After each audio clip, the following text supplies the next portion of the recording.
Have you ever seen a ghost? Well, that's why we paranormal investigate, right?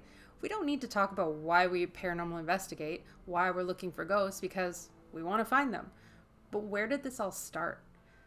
Welcome back to the Spooky Friends Club. I'm your host, Catherine, and let's dive into the world of paranormal investigation, where we try to explain the unexplained.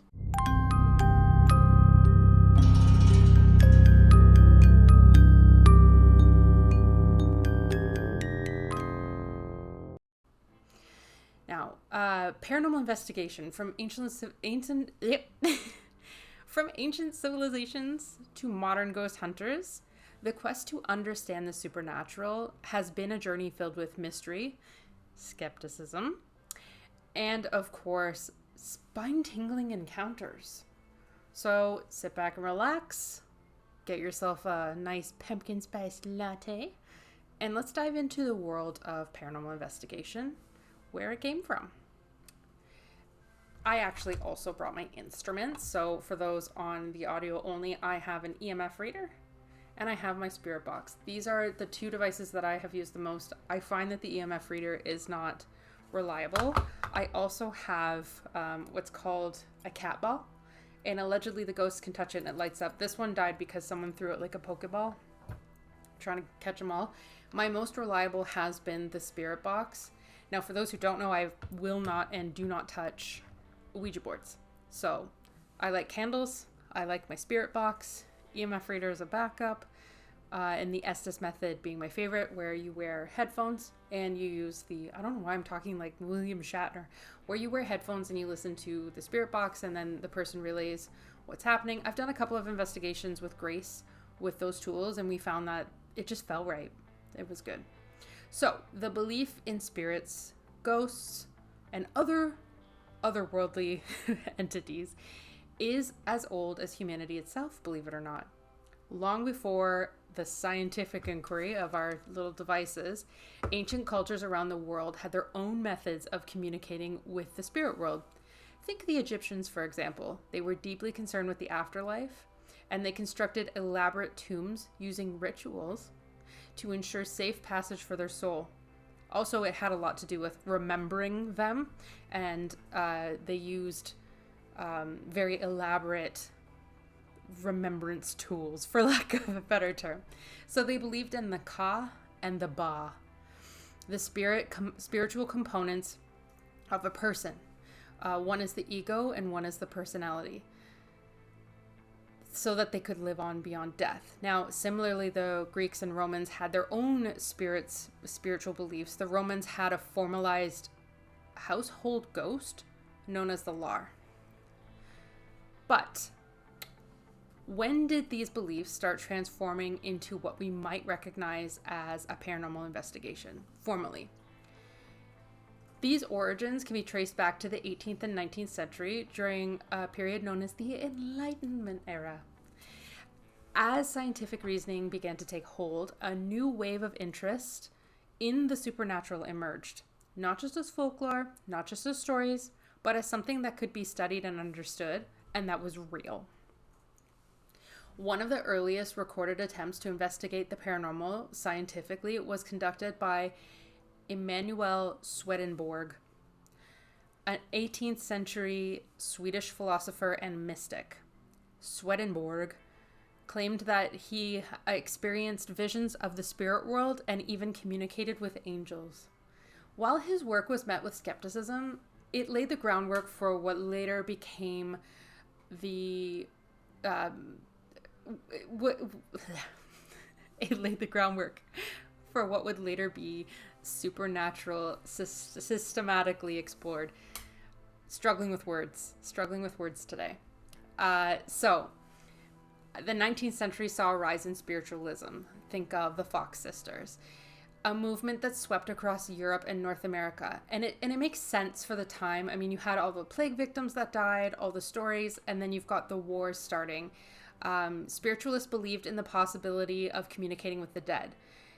In this time, a family member could die and you might never have a photo of them. You might never have a picture. The only way that you could possibly move on from your grief is communicating with them. So, spiritualists believe in the possibility of communicating with the dead, often through mediums who claimed to channel spirits. And that's where I have the issue, but we'll move on from there. Seances became popular social gatherings, like you could have a seance party, where people would attempt to contact deceased loved ones. The Fox sisters, as I mentioned before, of New York, are perhaps the most famous figures of this period. In 1848, they claimed to have made contact with a spirit through a series of mysterious knocks and raps. I don't know what a rap is compared to a knock, but we'll get there, guys. The event is often credited with sparking a widespread interest in spiritualism. Now, I will talk about the Fox sisters in detail because not only are they interesting, but they basically fought at the end, and one sister tattled on the other that they might not have been really doing what they said they were doing. But I digress. They were paid a lot of money is what happened. However, as spiritualism grew in popularity, so did skepticism, as it should. Many mediums were exposed as frauds, using tricks and illusions to convince their audiences of supernatural activity. I may or may not have seen actual mediums do this. So, looks like it's been happening for a while. This led to a growing demand for a more rigorous approach to investigating the paranormal phenomena. Famously, Houdini was one of those skeptics. He had a secret word that he gave to his wife and said, upon my death, if a medium says this word, then, this is real. I think it was like Bell something. I'll have to look it up. But no medium was able to say the word. So therefore, he feels like he did his best to dispute that. Now enter the Society for Psychical Research, or the SPR, founded in London in 1882. The SPR was one of the first organizations dedicated to the scientific study of paranormal phenomena, including telepathy, apparitions, and hauntings. I just made some funny hand gestures for those who are not watching on YouTube. Members of the SPR included notable figures like Sir William Crookes and Frederick W.H. Myers, who conducted extensive investigations into reported alleged paranormal occurrences.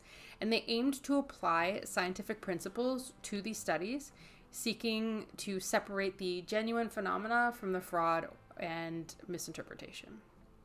One of the SPR's most famous cases involved the Enfield poltergeist. If you have not heard of the Enfield poltergeist, it was a crazy investigation done by the Ed and Lorraine Warren group, but it was a haunting that occurred in London in the late 1970s. The investigation documented numerous unexplained events, such as furniture moving on its own, strange knocking sounds, and even one child levitating. While some skeptics have dismissed the Enfield case as a hoax, it remains one of the most well-known and debated paranormal investigations to this day. Now, as far as the Spooky Friends Club, we have hotly debated back and forth whether the Enfield poltergeist was truly real. There are some things that are unexplained in that case, but it could have just been a family trying to get attention and make some money, because they definitely needed the money, and Ed and Lorraine came in and blew the whole thing up. Well, that's a story for another day, kids. As we move to the 20th century, technology began to play a larger role in paranormal investigations. The invention of photography, for example, opened up new possibilities for capturing ghosts and spirits. But in my opinion, it also opened up a lot of fraud, hence spirit photos. Some of the earliest spirit photographs appeared in the mid-19th century, with images purportedly showing ghostly figures alongside the living. And if you're on YouTube, I'm going to put some up around that may or may not be real. And you comment in the comment section below if you think that they're real. While many of these photographs were later revealed to be double exposures and other tricks, they fueled the public's interest in the paranormal. In the 1970s, an introduction of the electronic voice phenomena, or EVP, which is one of my favorite pieces of evidence, if I'm not gonna lie to you, marked another significant development. An EVP captures a supposed voice of a spirit on an audio recording. So these phenomenon gained particular popularity through the work of Konstantin Rodiv. I don't know if I'm pronouncing his last name, Rodiva. He's a Latvian psychologist who claimed to have recorded thousands of spirit voices. And EVPs continue to be a staple of modern ghost hunting, with investigators using digital recorders and other devices to try to communicate with the dead. Now, I've accidentally caught countless EVPs, but sometimes it's like maybe someone's foot shuffling or their clothing moving in a weird way, or even like their stomach gurgling, like our bodies make noises. Sometimes it's just that. And I feel like some people really take that as Bible, that, you know, this is a ghost. Maybe I'm catching an EVP right now, hopefully. Staring awkwardly at the camera. Today, paranormal investigation has become a global phenomenon, with countless amateur and professional ghost hunters exploring haunted locations, like me and my friend Grace and anyone else that we can convince to go to haunted locations and look at spooky things. Shows like Ghost Hunters and The Haunting of Hill House, just to name a few, have brought, my foot fell asleep, I'm sorry, you can hear me shifting, have brought paranormal investigation into the mainstream, including inspiring a new generation to take up the mantle. Right, so modern investigators use a wide range of tools. Like I mentioned before, the electromagnetic field detector apps that claim to detect a ghost. This is literally what I'm holding in my hand, an EMF reader for, you're checking to see if like a plug is live before you change it. So that's something that electricians use. I don't know, words are hard today, guys.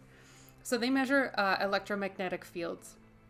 While these technologies have advanced in the field, just to talk about some others. Infrared cameras. I have one, never caught anything on it. But these tools that we use, while these technologies have advanced the field, they come with their own set of challenges. So as I mentioned, like the EMF reader, I'm skeptical. The spirit box, you might be hearing what you want to hear. The EVP could be a ruffle of clothing. And then definitely the infrared cameras are probably pretty reliable, though I feel like temperatures can fluctuate just due to air movement in a home. I don't know, I'm not an expert, kids. Many skeptics argue that much of what is detected by these devices can easily be explained by natural phenomena, like I say, or technical glitches. Absolutely. Yet, for those who have experienced something they cannot explain, these tools offer a tangible connection to the unknown. Which is true. I mean, I've seen trail camera videos that are unexplained. And, you know, you could say, oh, it's a double exposure, but like, I've seen animals shapeshift on camera and can't explain it away, so you never know. Despite centuries of inquiry, the question of whether ghosts and spirits truly exist remains and always will remain unanswered. Paranormal investigation at its core, it's not just about proving or disproving the existence of the supernatural. It's about exploring the mysteries that lie beyond. And the human desire to connect, right? Like we want something greater than ourselves to connect to. We want to speak to those that we've lost. I truly believe that those who love us never truly leave us. And when I say that, it's not like, they're just ghosts. My grandma's just hanging out behind me. They had their effect, and their effect lives on through you. So whether you want that to be a ghost or you want that to be like tangible truth, they're still with you no matter what. As we look to the future, it's clear that the fascination with the paranormal is not going away anytime soon. And through scientific inquiry or personal experience, the quest to understand the unknown will continue to captivate. And also maybe inspire. So the next time you feel a chill in the air, or you hear a strange noise in the night, or you feel a presence, but there's no one there, just remember, you're not alone. Paranormal investigators have been walking this path for centuries now, and the journey is far from over, because we still don't have answers, kids. No answers. Thank you for joining me on the exploration of the history of paranormal investigation. If you enjoyed this episode, please feel free to give us a like and subscribe. It tells us we're doing a good job and we can do more. If you enjoyed this episode and want to leave us a review, please do so. And feel free to share your own ghost stories. You can also visit us at spookyfriendsclub.com. We have a spot where you can send in your spooky stories, your spooky tales, your spooky experiences. Or if you want us to talk about, something specific, drop us a line. It goes right to me. I get to read them all. Until next time, stay curious, be brave, and keep your eyes open for something that might go bump in the night. So spooky.